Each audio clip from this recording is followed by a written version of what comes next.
সুপ্রিয় দর্শক, ঢাকা টাইমসের আলাপচারিতায় আমন্ত্রণ জানাচ্ছি। আমি মনির হোসেন। আজ আমরা দেশের রাজনীতি ও অর্থনীতি নিয়ে কথা বলবো বাংলাদেশ জাতীয়তাবাদী দল বিএনপির কোষাধ্যক্ষ জনাব এম রশিদুজ্জামান মিল্লাতের সঙ্গে। বর্তমানে দেশের অর্থনীতি এবং ব্যবসা বাণিজ্যের পরিস্থিতি কেমন বলে আপনার মনে হয়? দেখেন, বর্তমানে পরিস্থিতি, ব্যবসা বাণিজ্যের কথা যদি বলেন তাহলে আমি বলবো যে এটা মন্দা ভাব চলছে দেশে। কারণ ব্যবসা বাণিজ্যের ক্ষেত্রে আমরা সাধারণত যারা মধ্যম সারির ব্যবসায়ী যারা আছে তারা তো মোটামুটি ভাবে এখন নাবিশ্বাস উঠে গেছে। তাদের কোনো ব্যবসা বাণিজ্য নাই, কোনো টেন্ডারিং নাই, এবং বিশেষ করে ফরেন ইনভেস্টমেন্ট না থাকার কারণে এই দেশে তো ওরকম ভাবে ব্যবসা হচ্ছে না। সেই জন্য ব্যবসায়িকরা মোটামুটি ভাবে একটা খুব কষ্টের মধ্যে আছে আমি বলতে পারি। আপনি বিএনপির কোষাধ্যক্ষ, একই সাথে একজন দেশের অন্যতম বড় ব্যবসায়ী।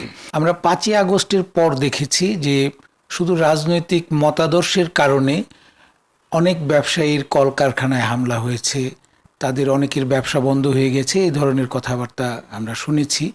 এই বিষয়টিকে আপনি নিজে কিভাবে দেখেন, আপনার দল কিভাবে দেখে, এবং তাদেরকে ব্যবসা বাণিজ্য সচল রাখার জন্য আপনার দলের পক্ষ থেকে কোনো রকমের আশ্বস্ত করা বা এই ধরনের কোনো উদ্যোগ আছে কিনা? কারণ আমাদের দেশের অর্থনীতির চাকা তো সচল রাখবেন ব্যবসায়ীরা। দেখেন, আমাদের রাজনৈতিক বিএনপি একটা গণতান্ত্রিক দল, এবং বিএনপি একটি বৃহৎ দল, এটাও জানেন। এবং প্রতি সরকারের পরিবর্তনের ফলে গণঅভ্যুত্থান হওয়ার পর যে বিষয়টি হয়েছে যে অনেক অলিগাররা ছিল যারা ব্যবসা বাণিজ্যের নামে লুটপাট করেছে, ব্যবসা বাণিজ্যের নামে তারা ব্যাংক থেকে লোন নিয়েছে এবং সেই টাকাগুলি পাচার করেছে। সেই কারণে দেশে মানুষ তো গণঅভ্যুত্থানের পরে একটা অবস্থার সৃষ্টি হয়। সেই সৃষ্টির কারণে অনেকগুলি শিল্প কারখানায় হামলা হয়েছে, শিল্প কারখানা কিছু ভেঙে গিয়েছে, এবং সেগুলি এই শিল্প কারখানা ভাঙুক বা শিল্প কারখানা না চলুক এটা বিএনপি সমর্থন করে না। যে সমস্ত লোকগুলি এর চালিকা শক্তি ছিল এই দেশের ক্ষতি করার, তাদের বিচার হোক, এটা বিএনপি চায়। কিন্তু বিএনপি চায় না যে কোনো কলকারখানা বন্ধ হোক, কোনো ইন্ডাস্ট্রি বন্ধ হোক, বিদ্যুৎ না চলুক, বা আমাদের যে ব্যবসা বাণিজ্য যেগুলি যারা বড় বড় চালিকা শক্তি রয়েছে তারা তাদের কারখানাগুলি বন্ধ হোক, এগুলি বিএনপি চায় না। বিএনপি চায় যে রাজনৈতিক ভাবে একটা মানে সরকার গঠন হলে যাতে করে অর্থনৈতিক অবস্থার কোনো যে না হয়, ক্ষতি না হয়, সেই কারণে যে কারখানাগুলি বিল্ড হয়েছে সেগুলি যাতে সচল থাকে, সে একটা প্রক্রিয়ার মাধ্যমে তারা এটা করতে চায়।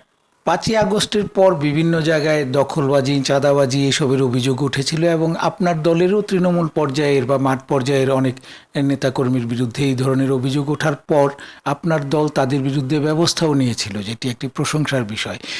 এই ব্যবস্থা গ্রহণের সুফল কেমন পাচ্ছেন? হ্যাঁ, এই ব্যবস্থার প্রেক্ষিতে তো আপনার অনেক ভালো হয়েছে। আপনারা জানেন যে ভারপ্রাপ্ত চেয়ারম্যান এত কঠোর হুঁশিয়ারি দিয়েছেন আমাদের জনাব তারেক রহমান, যে এমনকি দলের অনেক ত্যাগী নেতা হলেও তারা যদি অন্যায় সঙ্গে জড়িত থাকে এবং সেটা যদি খুবই গুরুতর হয় এবং তাকেও ছাড় দেওয়া হবে না।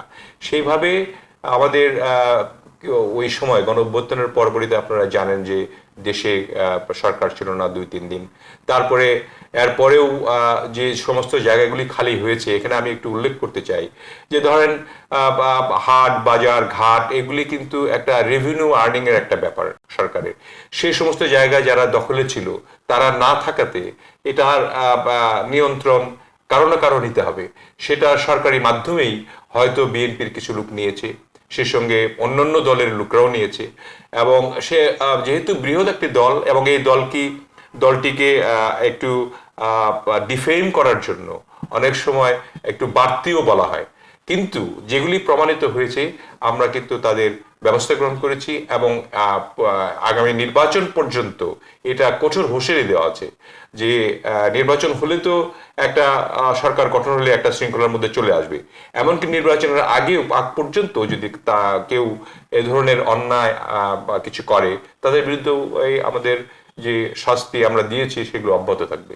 ডিফেম করার প্রসঙ্গটি যখন এলো, আমরা দেখেছি যে আপনাদের একটি বড় প্রতিপক্ষ বর্তমানে জামায়াতে ইসলামী। জামায়াতে ইসলামীর দিক থেকেই নানানভাবে বলা হচ্ছিল যে বিএনপির লোকজন মাঠে ঘাটে চাঁদাবাজি করছে, দখল করছে।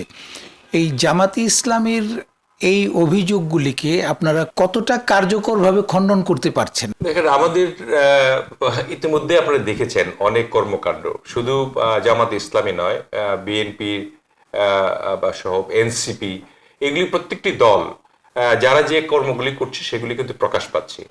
এখন আওয়ামী লীগের যে ঘটনাগুলি ছিল সেগুলি তো কেউ প্রতিরোধ করতে পারেনি, তখন তো গণমাধ্যম আপনারা যারা আছেন তারাও লিখতে পারেননি, আপনারাও শিকার ছিলেন তাদের যে মানে প্রচারের, সত্য প্রচারে আপনারা শিকার ছিলেন, অপপ্রচারে চালানো হয়েছে। তখন এই অপপ্রচারগুলি আবার মাথাচাড়া দিয়েছে। আমার মনে হয় যে যারা প্রধান প্রতিপক্ষ আছেন তা বা অন্য প্রতিপক্ষ যারা আছেন তারা হয়তো চেষ্টা করেন এরকম যে যাতে করে যেহেতু বৃহৎ একটি দল বিএনপি এবং আগামী দিনে ক্ষমতায় আসার সম্ভাবনা অনেক বেশি, মানুষের দায়ভার নেওয়ার যে একটা ইচ্ছা বিএনপির আছে, সেগুলিকে আপনার প্রতিনিয়ত এটাকে মানে আপনার ঘায়েল করার জন্য প্রতিপক্ষ তো চেষ্টা করবেই। কিন্তু দেখা গেছে যে অনেক জায়গায় জামাত ইসলামীর লোকজনের কর্মকাণ্ড, আমি বলতে চাই না, তাদের কর্মকাণ্ডগুলো আপনারাই তুলে ধরেছেন গণমাধ্যমে, এনসিবির কর্মকাণ্ড তুলে ধরেছেন। সেই সঙ্গে বিএনপির দু একটা যে হচ্ছে না তাও না, যেগুলি হচ্ছে আমরা সঙ্গে সঙ্গে আমরা তার কিন্তু প্রতিকার বা তাদের বিরুদ্ধে যে ব্যবস্থা সেগুলি কিন্তু নেওয়া হচ্ছে। এবং এটার বিরুদ্ধে হ্যাঁ অপপ্রচার করছে তার আমরা চেষ্টা করছি। অনেক সময় দেখা গেছে যে আমাদেরকে মিথ্যা অপপ্রচার করে বিভ্রান্ত করার চেষ্টা চলছেই, এটা চলবে, রাজনীতিতে এটা হয়। তো এতে করে তো আর বিচলিত হওয়া যাবে না, আমাদের কর্মকাণ্ডগুলো যদি সঠিক থাকে সেই ব্যবস্থায় আমরা গ্রহণ করছি।